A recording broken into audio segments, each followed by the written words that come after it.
Baik, kita masuk ke chapter 8 mengenai input data di Java. Masih dalam rangkaian tutorial pemrograman berorientasi objek ya PBO dengan Java via YouTube. Nah, bagaimana cara membaca input user di Java? Ya, salah satu cara yang dapat digunakan untuk membaca input data di Java ya dari user itu dapat menggunakan kelas yang namanya scanner. Ya, jadi kelas ini sudah built-in kelas, maksudnya sudah tersedia di dalam JDK ya, di dalam Java Development Kit sehingga kita tinggal pakai saja. Nah, kelas scanner ini dia terletak di dalam library atau package namanya java.util ya. Sehingga nanti untuk bisa meload atau mengakses kelas scanner ini kita perlu menambahkan perintah import java.util.scanner ini ya sebelum pendefinisian kelas yang akan kita buat ya. Terus kemudian bagaimana cara menggunakan kelas scanner ini untuk membaca input dari user? Caranya cukup kita membuat objek saja ya, sebuah objek. Nanti objeknya sembarang saja namanya dari kelas scanner ini. Kemudian dari objek itu nanti kita bisa menggunakan metode ya, metode tertentu yang sudah didefinisikan di dalam kelas scanner untuk membaca input ya bertipe data tertentu. Jadi nanti untuk masing-masing tipe data, kemarin kita sudah membahas tentang tipe data yang ada dalam Java ya. Nah, untuk membaca tipe data, khususnya tipe data yang sifatnya apa namanya primitif, itu nanti sudah tersedia metode-metode yang didefinisikan di dalam kelas scanner itu. Nanti kita akan lihat metode apa saja ya yang sudah didefinisikan di dalam kelas scanner sesuai dengan tipe data yang kita inginkan.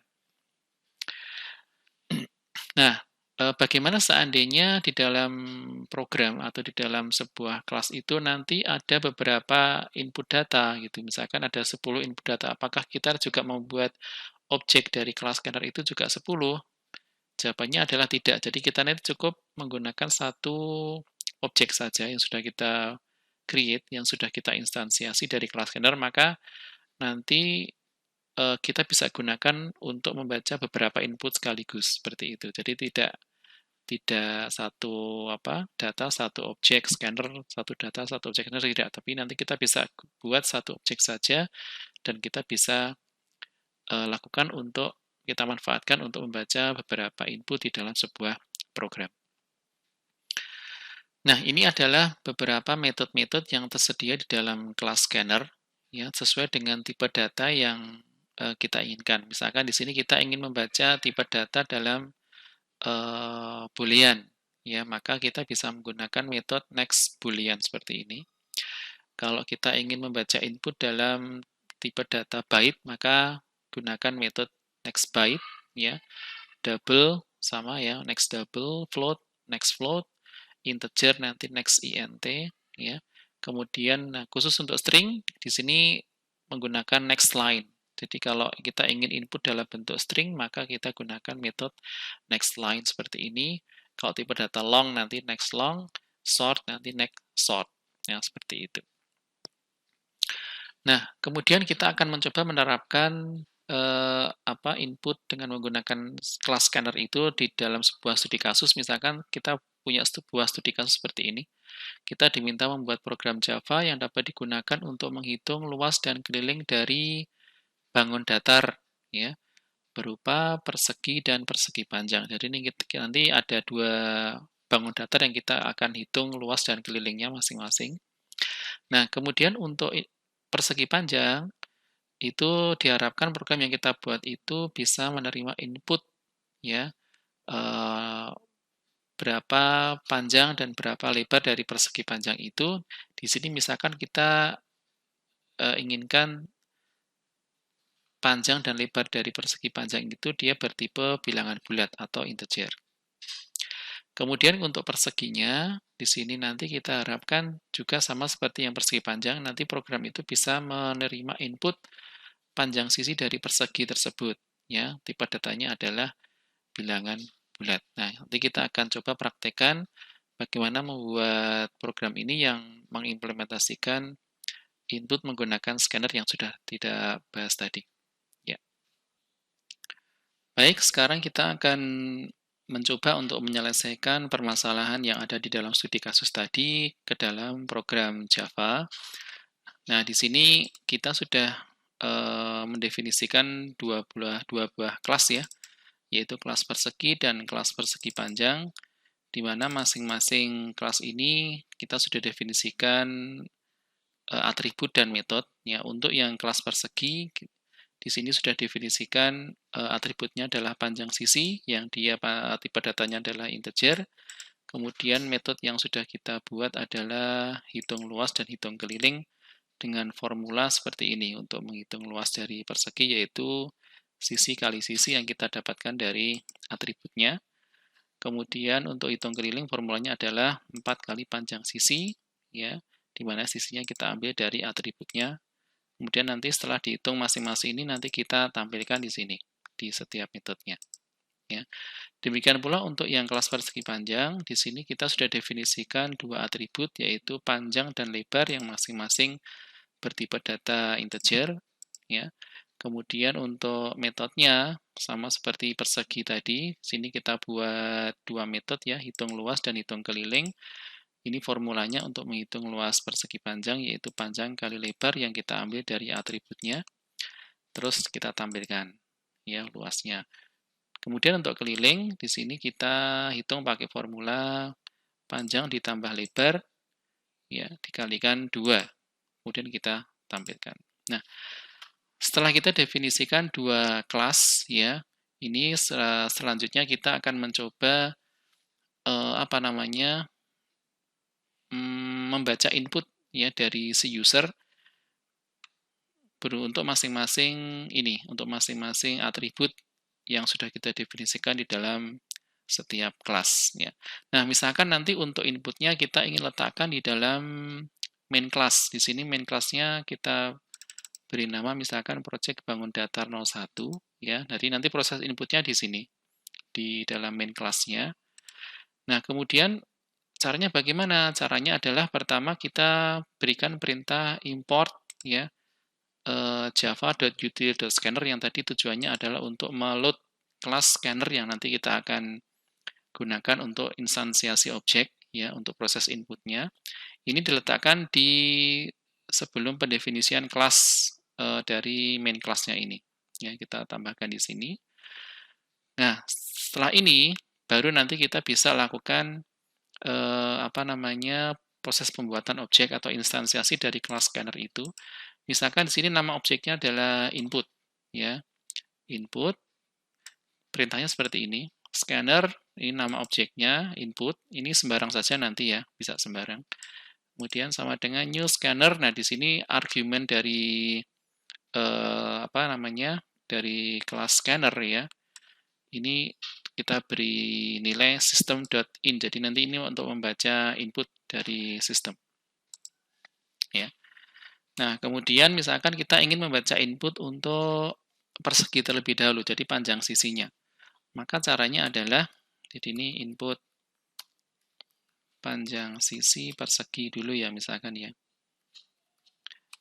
Maka caranya adalah, misalkan di sini ada permintaan untuk si user ya, disuruh memasukkan panjang sisi. Masukkan panjang sisi persegi, misalkan seperti itu. Nah, kemudian nanti untuk inputnya, kita beri, biasanya untuk membaca input nanti kita simpan dalam sebuah variabel ya, misalkan ya. Misalkan kita beri nama variabelnya panjang sisi. Nah, kita ambil dari inputnya. Maka di sini kita cukup gunakan objek input itu. Kemudian karena kita ingin membaca dalam tipe data integer, maka kita gunakan next int. Nah, seperti ini. Nah, seperti itu. Setelah kita baca dalam integer, kita simpan di dalam variabel panjang sisi yang tipe datanya adalah integer. Nah, kemudian kita bisa gunakan panjang sisi ini untuk menghitung luas dan keliling dari persegi itu. Cukup kita yang pertama kita buat instansiasi untuk objek persegi ya. Persegi, misalkan perseginya namanya P1 objeknya, new persegi. Nah, P1 ini, persegi ini, nanti sisinya adalah kita ambil dari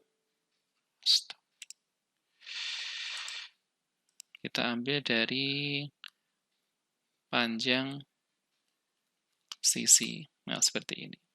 Ya.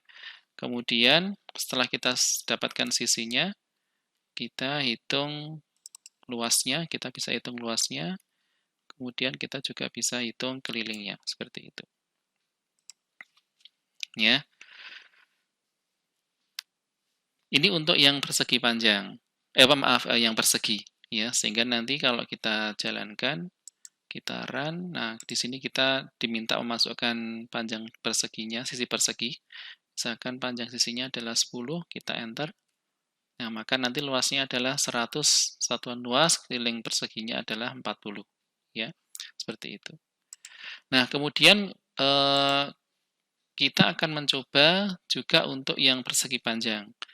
Tadi sudah disebutkan di awal bahwa untuk input yang lebih dari satu, kita juga bisa menggunakan objek yang sama untuk inputnya. Jadi kita tidak perlu instansiasi lagi untuk objek yang lain yang menggunakan scanner itu. Jadi kita gunakan lagi saja.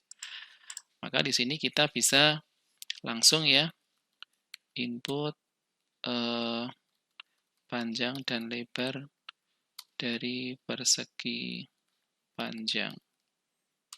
Ya. Ini sama kita buat perintah untuk si user untuk memasukkan panjang dan lebarnya ya. Masukkan panjang persegi panjang. Oke. Nah, kemudian kita simpan ya nilai panjangnya itu. Panjangnya kita dapatkan dari input next int karena kita ingin mendapatkan nilai dalam format atau dalam tipe data integer. Kemudian hal yang sama untuk yang lebarnya. Masukkan lebar persegi panjang. Oke, kita simpan dalam variabel misalkan lebar ya. LBR misalkan. Input sama ya, next integer seperti ini. Nah, baru setelah ini kita bisa lakukan instansiasi untuk objek persegi panjangnya. Persegi panjang, misalkan saya beri nama objeknya adalah PP1. New persegi panjang. Seperti ini. Nah, kemudian untuk panjang dan lebar PP1 nanti kita assign, ya, kita beri nilai dari panjang dan lebar yang kita dapatkan dari input tadi. Jadi untuk PP1 lebar dari PP1 kita ambilkan dari LBR gitu ya. Kemudian untuk panjang dari PP1 kita dapatkan dari PJG. Ya. Baru setelah itu kita bisa hitung luas, kita bisa hitung keliling. Nah, seperti ini.